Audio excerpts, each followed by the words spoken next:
All right, we continue here on XSR, the Xfinity Sports Report. Welcome back, everybody. Brian Roth with you, joined on set here by Matt Langley of basketballcolorado.com. Matt, great to have you.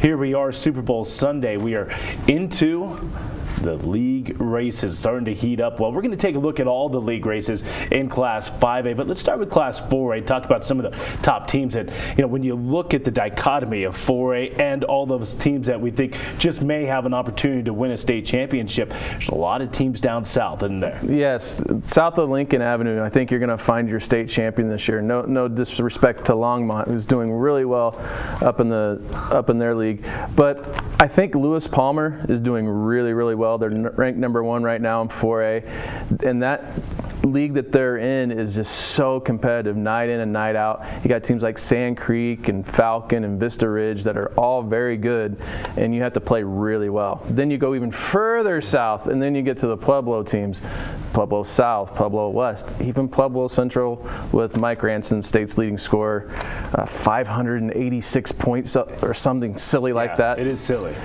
It really is silly, and Ranson and the Wildcats have struggled a little bit this year, but if you haven't had a chance to see Michael Ranson play this year, go out and watch him. The kid can flat out score. You mentioned Lewis Palmer. I mean, at this point, they're sitting at 18-1. They are the number 1 ranked team in the state. Their only loss came to Pueblo South, who was right behind them, sitting at number 2. But when you look at Lewis Palmer, I think it starts with Jonathan Scott, doesn't it? Yeah, I think it really starts and ends with Jonathan Scott. And no disrespect to Charlie Hovas or Sam Strasburger. They're really great players, but Scott really makes them go. He's great offensively. He's great defensively. He's really a very, very good high school basketball player. Yeah, he's the straw that stirs the drink, as they like to say. You look at Pueblo West, and we mentioned that we saw him earlier here, but Ranson's a great scorer at Central. David Simmental is a great scorer at West. Yes, he is. He can really do it all. He's a great three-point shooter, great ball handler, and sees the floor really well. But that's one thing he can't do is score the ball. Yeah, so there's a lot of teams down there in the south. I think it's a lot of fun to see the Pueblo teams, the Colorado Springs teams, of course, that we lump Lewis Palmer in with the rest of the Colorado Springs teams, even though they're from Monument. Then you get up towards the metro area and then start going north. Let's go north of the metro area. Take a look at Longmont. You mentioned them a moment ago. The one thing Longmont, I think, has going against them, now they're 17-1 of the year, Matt, but they play in the Northern League. Now, the Northern Conference has been good in years past. This year, it's a little bit down. Will they have enough competition here late in the season? You could have said the same thing last year with Longmont, that their schedule wasn't as tough as some of the others, especially like Pueblo South. If you look at who Pueblo South has played this year, it's just a top 10 murderers row. They've played them all, and they're number 2 in the state right now. But I think Longmont, they've done well. They keep winning. Justinian Jessup, the kid he's signed to go to Boise State, he's leading them in scoring, 20 points a game. He's leading them. Yep, he is, and he's a very good player. Of course, we knew about Jessup last season. That's a Longmont team, went undefeated in the regular season, then saw their year end in the state championship game where they lost to Air Academy. Do they have enough to make it back to the state championship game? Certainly, we believe they do, but again, that schedule, they have not been tested at all there in that 4A Northern Conference. All right, coming back down now into the metro area. 4A Jeffco has been a fun league to watch here this year, being led by Valor Christian, sitting at 17-1 in the season. The only loss for Valor this year came to Golden. And then they just turned around and beat them not too long ago in the rematch game. The Jeffco 4A is such an amazing league because it's not as simple, because 4A, you get slotted into the playoffs. So you have to finish well in your league to get to the playoffs. Well, Jeffco 4A has divisions, so there's divisions and playoff implications every night. So it's a very fun league. You got teams like Evergreen and Conifer, Wheat Ridge, Golden even. It's just a very good league. Right, Wheat Ridge having a nice season here in the sport of basketball. All right, and then of course other teams you may have to watch out for. There's a team called the Bears out in the western also Rifle is having a good season. Also Sierra down at the Colorado Springs Metro League. You have a team like Windsor who's playing out of the 4A Tri-Valley who's had a very nice season as well. So 4A is going to be a lot of fun. All right, real quickly, who do you like at this point here on Super Bowl Sunday? Who is your pick to win 4A? Lewis Palmer. Lewis Palmer. All right, going with the Stallions. I mean, it's going to be wide open. Yeah, it really is. Any question about that? I mean, really, you can kind of flip a coin on about half of those teams. All right, let's go to 5A, and let's take a look at some of the conferences there. The start in the Centennial League, and on Wednesday night, I know, Matt, you were out in Aurora at Eagle Crest High School, where Overland put a beat down on previously undefeated Eagle Crest. I mean, that's a win that I think really should wake up the rest of the state saying, yeah, the defending champs, I know they dropped a couple games. Do not sleep on them. Yeah, it was a statement game. It felt like a statement game. I haven't seen that kind of focus from an Overland team since the playoffs last year. I hadn't seen them too much this year, but that was the most focus I've seen them play with. And Duran was spectacular. Not a lot of points, but 10 points, 10 rebounds. Almost, it felt like as many blocks. He ruled the paint.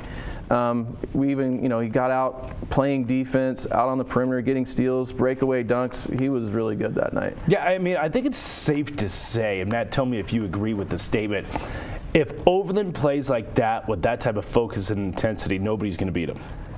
It's going to be a really good game with Rangeview. Yeah, well, there you go. Well, and the only reason I say that is Rangeview, they're our #1 team right now. Yeah. They're undefeated. They have a big game with Central coming up this week, but they have the senior leadership, they have the team chemistry, they have the players that can hang with an Overland, even when Overland's focused, if they're focused. Yeah, no, I love Rangeview. Absolutely love Rangeview. We had him on the program last week, and Coach Palmer and those guys have been very good. I don't think if Overland plays like they did on Wednesday night against Eagle Crest, that they are the odds-on favorite to win it if they do that. All right, a couple more teams to mention there in that Centennial League, and I guess Eagle Crest obviously is going to be factored. Colby Ross is so good, and Cherokee Trail. Nobody really talks a lot about Cherokee Trail, but they have some studs. They do. Jayzik Lottie's a junior, one of the top point guards in his class.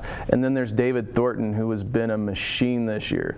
Multiple 30-point games, multiple double-double games. He pulls down rebounds. He finishes around the basket. He's added a 3-point shot this year to his game. And you combine all that with some key role players, they're hard to beat. Yep. So, again, that's a Centennial League that's going to be so tough here coming down the stretch. Let's talk about Continental League. And there's a good 5 teams in that Continental League that are vying for a league championship. Last week, our game of the week, we had Rock Canyon and Thunder Ridge. About Rock Canyon, did you think the Jaguars would be that good this year? Honestly, I'm a little surprised. I knew they would play well together. I knew they would be a very good team, and I know they have Sam Madston, who's a very, very good sophomore and top point guard in his class easily. But I didn't see him playing this well. I thought they would be good. I thought they would be solid, but this well, this late in the year, I'm very surprised. It's going to come down to them and Regis for the league, just by the way that the losses have kind of shaked out there, and they play this Saturday, so that'll be a good game. Rock Canyon and Regis. All right, let's go now to the Jefferson County. We're going to have a big game for you coming up this week. Dakota Ridge taking on Chatfield. Is Chatfield a team that maybe has a chance to make a run to Boulder? And you kind of like ruined my black horse thing, or my candidate, my dark horse. Yeah. I'm like, well, who would it be? And I was thinking on the way over, I'm like, it could be a team like Chatfield, because Chatfield plays so well together. The system they run fits them to a T, and they have players like Cam Pearson and Riley Welch and a big guy in Josh Furnett that they can hang. And they played Thunder Ridge earlier in the year at a tournament, and it was a very close game. And I think the way that they're going right now, that would be someone to circle to, like, yeah, that might be the surprise of the tournament. Yeah, it's a team that only has 2 losses. Speaking of Chatfield, and again, they're going to get Dakota Ridge, who's 9-1 in the conference. We told you about them a little bit earlier on in the program. Chatfield 10-0. The only loss for Dakota Ridge came to Chatfield. How about the Front Range League? A lot of good teams there. Boulder was a team, I think, on a lot of people's radar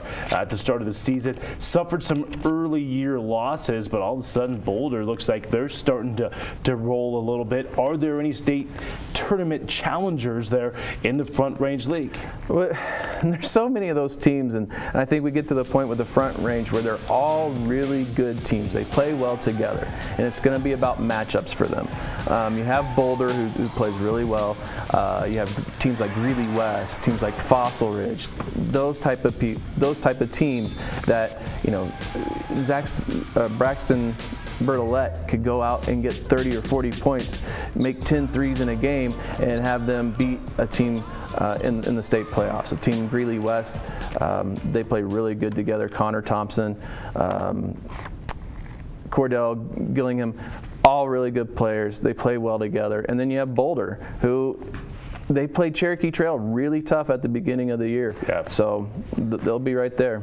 Yeah, Boulder sitting on top of that Front Range League with just the one loss. All right, quickly, as we're running out of time here, you have the DPL. I mean, it's strange to say, but there are no top 10 teams coming out of the Denver Prep right now. Right now, on my top 10, I put George as 10, okay. and it's because how they've been playing lately. They beat Montbello earlier this year, and they had a really tough pre-Christmas schedule. Right. And their record is like 10-9 or about 11-8 right now, I think, and they've kind of turned that corner. They've gotten into league play, and then league's such a toss-up right now. Georgia's controls their own destiny. They beat East this week. They won the DPL for a second year in a row. Yep, absolutely. And Denver East, Rudy Carey's team. Talking to Rudy on Friday night, he thinks that they have an opportunity to kind of piece it together and make a run into March. And who am I to disbelieve Coach Carey, because they always seem to do it. I don't think anybody thought that they would make a run to Boulder last year. Of course, rode the shoulders of Brian Carey. Also, want to mention Colorado Springs Metro and how good Doherty has been. They have been terrific. And I mean, is Doherty a team that yes. That can make a run, right? I mean, yes, and the reason why I say that, again, another team that plays very well in their system. They have very good role players, but they also have two outstanding guards with Brevin Brimmel and Dalvin Brashear, who in my book right now is like my dark horse candidate for player of the year. He's been playing so well lately. Yeah. And he's played well against really good teams. Like they lost by 3 to Regis earlier in the year. That's their last loss, and he had like 35 points. He was extremely good in that game. Yep, no question about that. And again, he had one of the best dunks we've seen here on XSR this year. All right, final thought. I'm gonna, if Overland has a focus that they showed on Wednesday night at Eagle Crest, I'm going to go with Overland. What do you say? I would say I'm going to pick Rangeview. Okay. And it's no disrespect to Overland. I think Overland's the odds-on money favorite to win it. Focused, playing hard, playing well together. Yeah, they're tough to beat. But there's something about Rangeview this year. I'm going to go with Rangeview. All right, Matt Langley from basketballcolorado.com joining us here in studio. Matt, thanks so much. Appreciate it. Appreciate it. All right, we'll take a time out. We'll wrap up the program. Coming up next, stay with us on the Xfinity Sports Report.